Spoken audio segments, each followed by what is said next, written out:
Hi, everyone. My name is John Kelsen. I'm Chief Education Officer here at Drisha. This is Mishnah in Depth, our ongoing Mishnah Bikiyut program in memory of Rifka Rosenwein of blessed memory, sponsored by her family and friends. Rifka was a beloved student at Drisha and a lover of Mishnah, and all of our Mishnah teachings and offerings are dedicated to her memory and legacy.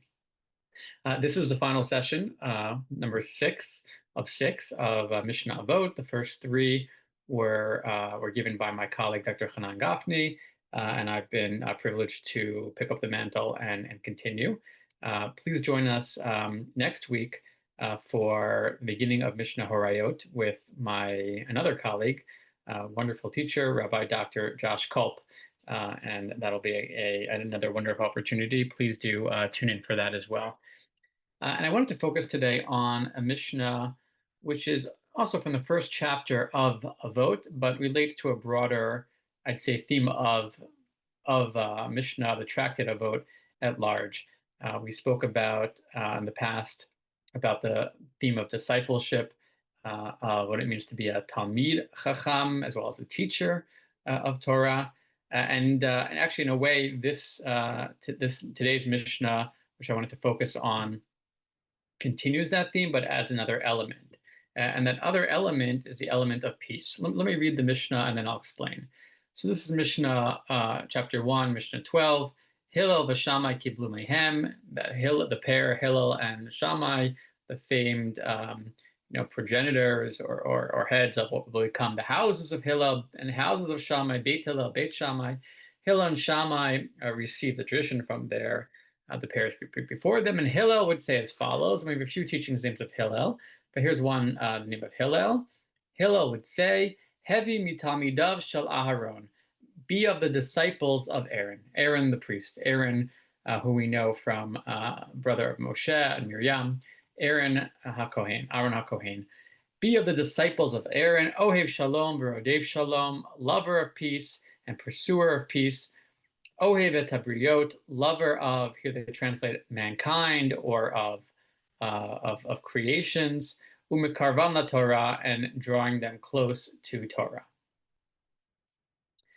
This is what Hillel teaches us with regards to Aaron. I say that this continues the theme of discipleship because you see how he commands us to be or advises us to be of the students of Aaron, which is an intriguing sort of formulation or posture to think of ourselves not just learning from these characters, but to apprentice ourselves, as it were, to these characters in the biblical story, to be Talmidim and Talmidot of the biblical characters, such as Aaron.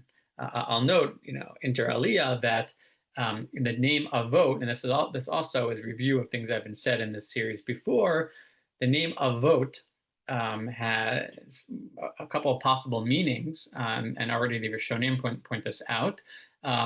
It might refer to the notion of foundational principles or basic teachings of the tradition in the sense of Avot Malacha, right, the primary prohibited activities on Shabbat, and other similar uses, Avot Nezikin or Ava Tum'ah, the notion of primary, Av is primary, and that might be one meaning of the term avot, but also more commonly it's understood as avot in the sense of fathers, right? That's why it's also called ethics of the fathers, the notion of the early progenitors. Primarily when we think about avot in the sense of fathers, so we're referring to these prominent sages in the Mishnah whose teachings form the Mishnah. In fact, it might be said that one of the focuses of the tractate itself is not only the teachings, but the people who are the teachers, the people who are giving the teachings, the sages themselves, and positioning them as heirs to Moses receiving the Torah at Sinai, as the first Mishnah articulates it. I just want to note, and the reason I'm bringing this up is that here we have a different type of father, if you will, and that is Aaron. And I wonder, and he's not the only biblical character who are referenced in the tractate. We also have, the traits, for example, of of Abraham. We have David and Jonathan. These are all positive examples. And I wonder if Avot might also carry sort of, in the sense of fathers, carry not only the meaning of the Tannaitic sages whose teachings form the content of Avot, but for the trade-ins of those teachings who give them over. But perhaps also we see here, Avot meaning referring back to what we can learn from, indeed how we can become talmidim of, students of the biblical our biblical heroes, Aaron, Abraham, David, Jonathan, and others. They too are, of course, in a sense, the Avot of the tradition. Commonly, when we say the Avot, we're referring to the patriarchs, Abraham, Isaac, and Jacob. But here, maybe Avot is taken in a broader sense. I put that out there as a thinking with you hypothesis. In any event, that's point number one. But point number two, as I say, is Talmidim, the continuation of the theme of being disciples and rendering ourselves, positioning ourselves, seeing ourselves as students of these people, students of Hillel, students of Shammai, indeed students of Aaron. Okay. Now, what's the content of the teaching? The content is, it's a celebrated Mishnah, Ohev Shalom, Ohev Shalom, to be a lover of peace, a pursuer of peace, a lover of humanity, of creations, and bringing them close to Torah.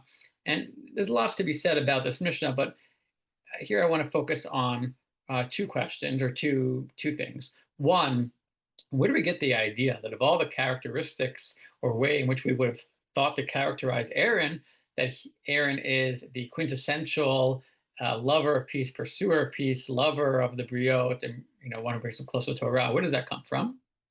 That's one thing. And two, I want to share with you what I think is a remarkable kind of midrash, if you will, or story about Aaron that we find in Avot de Rabbi Natan, which is source number 2 on your source sheet. So first of all, the idea that Aaron is, a peace person, Ohev Shalom Dev Shalom, might seem, to come out of the blue, but if we think about it, I think there's a few different ways in which Aaron might be thought of as sort of the peace person. And Ohev Shalom Dev Shalom, I should say right away, and this is noted in Avot de Rabbi Natan itself, that the idea that peace is found in associated with Aaron, we already have in the book of Malachi, and the prophet Malachi. And here I'm scrolling down to source number 3 in the book of Malachi, where Malachi is describing this sort of paradigmatically or exemplary, I should say, priest, who is therefore the opposite of the corrupted priest against which he prophesizes. So he describes this priest in the book of Malachi, chapter 2, Torat emet hayta befihu v'avla lo nimsa b'sfatav. His mouth holds within it the Torah of or true Torah, and with no iniquity found in his lips. You see the focus on his speech. B'shalom u'v'mishor halachiti, b'shalom, in peace and a sense of straightforwardness. He walked with me. He walked with me. God serves me with complete loyalty. They translate here, Virabim heshiv me'avon, turning back many from iniquity. Ki sifte kohen yishmeru daf, u'torah yivakshu mipihu, for the lips of the priest protect knowledge, and people shall seek Torah from his mouth, for he is an angel of God. Ki malach Adonai tsevaot. You see this focus on his mouth, on his speech. We'll come back to that. But here you see explicitly the idea that b'shalom u'b'mishor halachiti, that this is a person who walks with peace, who walks with shalom, indeed walks with God. Where do we get this idea? So we might say, where does Malachi get the idea that the priest is somebody who is associated with shalom? And what I want to note here are 2 levels. One, Aaron qua Aaron the individual, and 2, Aaron qua priest. Aaron as an individual, it's noteworthy that when we first actually meet Aaron as an actor This is when Moses has already been charged by God to with his agency, with his shlichut in chapter 4 of Exodus. And God says to Aaron in chapter 4, Lech lekrat Moshe midbara, go out and greet Moses in the desert. Vayelech vayifkeshehu bahar Elohim, and he goes and he meets him at the mountain of God. And the reader might be forgiven for being nervous at this point, because if we know anything about the relationship of siblings and brothers from the book of Genesis, and Exodus picks up from Genesis, brothers is often rivalry, and things are not always so peaceful between brothers, to say the least, especially between an older brother, a younger brother, right? There's often that's actually one of the core themes or motifs of Genesis is the relation between brothers, the fraught relationship between them, the rivalry, the privying of the younger brother over the older brother, which doesn't always sit well with the older brother. But here we have Moses and Aaron meeting together, and Vayishak lo, and he kisses him. Who's he? Maybe he's Aaron kissing Moses. He is the subject of the preceding singular verb of Vayelech. So he kisses Moses, and he actually goes along with Moses and ends up being not Moses's boss or leader, but Moses's second in command, prophet to Moses, who himself is a prophet to God. So we're just struck here. The reader is, or we readers are struck by Aaron's, if you will, peaceful, reconciliatory positioning or behavior towards his brother Moses, which says a lot about his persona in this story, especially again given what we might have expected from these brothers meeting. And we see, and here I'm going to transition to Aaron as brother to Aaron as priest. We see a sort of reconciliatory agenda or tendency on the part of Aaron, you might say pretty much throughout the book, because Aaron the priest is somebody who intercedes and tries to reconcile. In what sense? Well, the priest, one of the primary things that the priest tries to do is to be mechaper for the people, to render atonement for the people, right? This we see, explicitly in the book of Numbers, in Numbers 17, after the whole division, right? Machloket of Korach v'Adato, of Korach and Datan v'Aviram, etc. So, and God is furious, right, at the people, and says, I'm going to destroy them. And when Moses to Aaron, quickly take a fire pan and put incense on it and stand between basically the people and God and protect them. And Aaron does, and he runs to the people, right? By Yaratz, he goes in middle of the people, and there's a plague already starting, and he puts his body in between the dead and the living, and he stops the plague, right? So you see Aaron actually embodies literally embodies in this moment his role, the Kohen's role as protecting, right? Ohevet abriot, loving the people, the protecting them, but also reconciling them, stopping the plague. And I'd say more than that, mechaper, in the sense of the priest's general role, is to reconcile the people between themselves and God.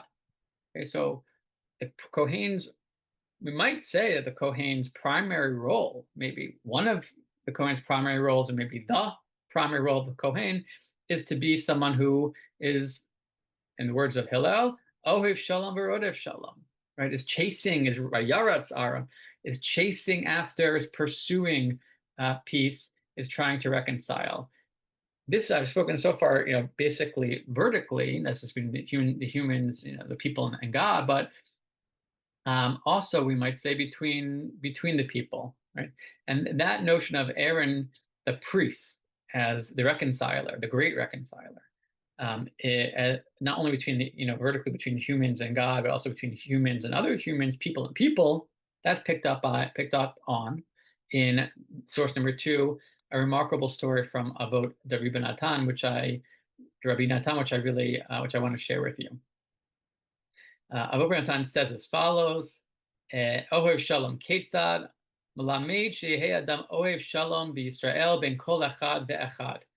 This teaches that one should be like Aaron, right? One should love peace in Israel. Here they have it.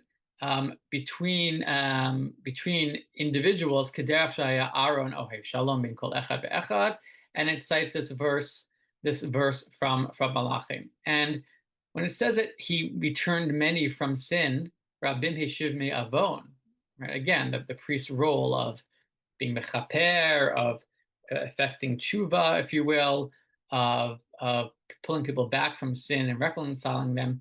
How so? So here the teaching is as follows, and this is a story I want to leave you with.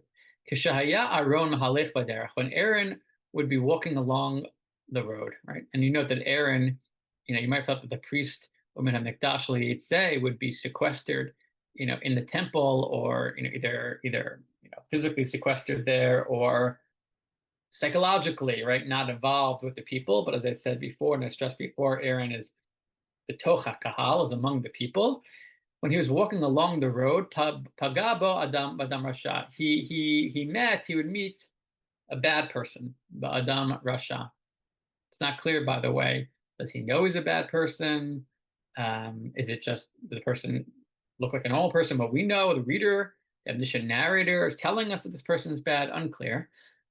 But regardless, v'natan lo shalom, and he gives him peace. What does it mean he gives him peace? Well, shalom aleichem, he says to him, peace unto you, shalom.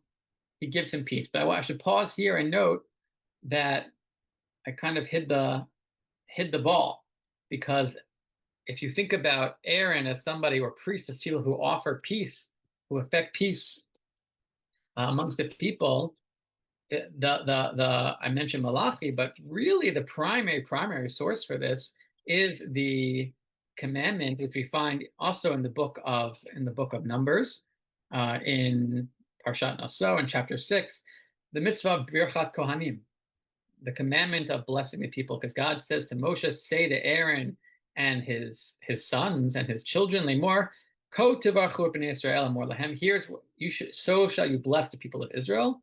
We call Birchat Kohanim. V'rechacha Adonai v'yishmerecha, Ya'er Adonai panav elecha v'yichuneka. The Lord should bless you and protect you. The Lord shall deal kindly and graciously with you. I'm reading the JPS translation. Yisa Adonai panav elecha. May God bestow God's favor upon you. V'yasem lecha. Here's the word, shalom. And grant you shalom, grant you peace. And when the Kohen, I mentioned before in Malachi, focus on the lips, the speech act. The Kohen is through his mouth, through his lips, through his words. Here in the story itself, noten la shalom, bestows speech, verbally and liturgically, as how we practice it. Noten shalom. This is practiced to this day, of course, right before either recited by the Chazan or the line of Israel every day, and generally speaking in the diaspora on holidays. The priests themselves and the congregation bless the community, and then we say, let's say in the morning, Sim Shalom Tova Bracha, the blessing of peace, asking God for peace, which plays off of or riffs off of the text of Birkat Kohanim, asking God to indeed instantiate or bestow those blessings, God's self, to the people. V'yasem lecha shalom. So here, when in our story, when he meets this Adam Rasha, Aaron, and noten lo shalom, it's referencing, I believe, undoubtedly, the Birkat Kohanim. So Aaron meets this Adam Rasha. He knows he's an Adam Rasha. He doesn't know. But either way, maybe he just thinks he's a random person, but gives him shalom. L'machar, the next day, this person's an Adam Rasha. That's this person's habit. The person wants to violate a sin, wants to transgress, wants to do something bad. That's what this person does. And this person, you can imagine, is about to do it. let's say this person's about to, mistreat somebody, about to steal, I don't know what. The Amar, but then he suddenly catches himself and he says, Oily, woe unto me. Whoa, wait a minute, I can't do this. Hayechasa enai, right? Here again, maybe there's a reference to Birkat Kohanim, right? The lifting of the eyes, the lifting of the face. How will I lift up my eyes, achakach? But literally, what it means is, I'll be too ashamed. How could I possibly, function in the world? And more concretely, I may see Aaron again today. And I saw Aaron yesterday, and Aaron's still in my mind's eye. If I sin, they're at Aharon, and I'll see Aaron, Boshti himanu, shnatan li shalom. I'll be ashamed in front of Aaron, because Aaron has, after all, given me shalom. And by remembering this, and through this moment of consciousness and conscience, nimsa oto ha'ish monea atzmo min havira. Suddenly we will find that, lo and behold, this person holds himself back from sin. And the Midrash goes on below to talk about Aaron also, reconciling, as I said, between two different people. But here we have Aaron, Aaron meeting, another individual, Aaron, and this individual. And I want to share this teaching with you because I find it so remarkable.